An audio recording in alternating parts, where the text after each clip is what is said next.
In a bustling town, two young boys, Robert and Mike, dream of escaping the ordinary. Robert, with his bright mind and curious spirit, feels trapped in the classroom, yearning for more.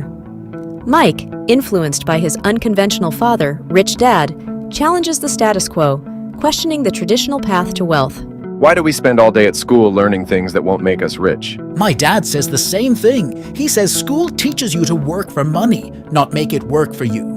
Like a hamster on a wheel. Work for money? What does that even mean? Robert's question sparks a conversation that will change their lives. As they delve deeper, Rich Dad emerges as their unconventional guide, offering a different perspective on wealth and success. My dad works so hard every day, but we never seem to have enough money.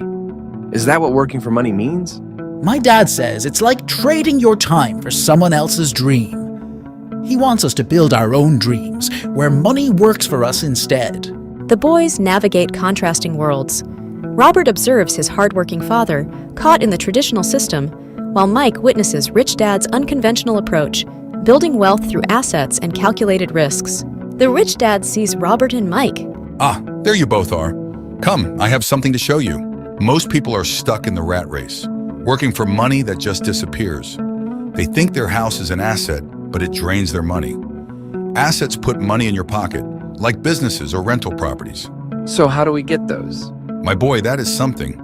You need to figure out using your skills and potential. Robert and Mike set up a lemonade stand in Mike's backyard and decide to start their very own business.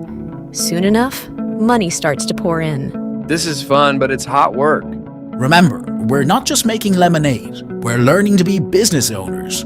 Just like your dad's boss, but instead of working for him, we're making our own money. The Rich Dad then guides them about the stock market. Stocks are like tiny pieces of companies. When they do well, your piece becomes more valuable.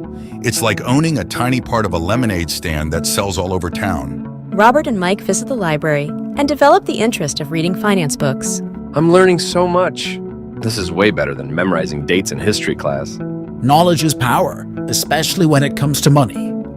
The more we learn, the better equipped we'll be to build our own financial freedom. Young Robert grows up, working in various businesses, investing in properties, and building wealth. Rich Dad, Poor Dad doesn't promise instant riches, but it offers valuable lessons. By shifting your mindset, learning the rules of money, and taking calculated risks, you can build your own financial freedom. If you enjoyed this story, like this video, share it with friends and family, and subscribe to our channel for more such impactful animated stories.